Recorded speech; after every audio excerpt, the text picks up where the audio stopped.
You are being watched, not by a person, but by something. It notices how quickly you get tense, what you avoid, and what you chase for relief, and it remembers.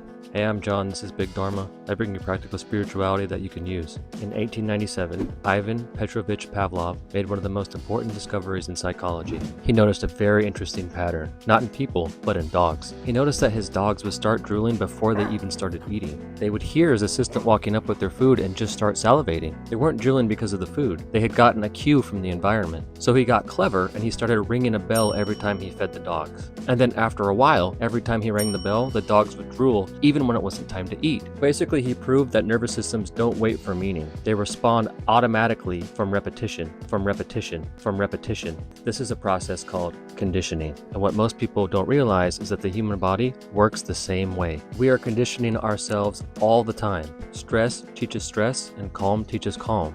And here's the most interesting part. Thousands of years before science discovered this, it was discovered by someone else. They noticed that whatever the mind does, whatever the mind pays attention to, that process becomes automatic. And if you watch my stuff, you won't be surprised to learn that that person was the Buddha. He famously said, whatever one frequently thinks about eventually becomes the natural inclination of the mind. Basically, whatever you think about and do, your mind will automatically do later. And this is exactly why meditation works. So whenever you sit still, you'll notice that urges will appear, discomfort will appear, unpleasant sensations will appear.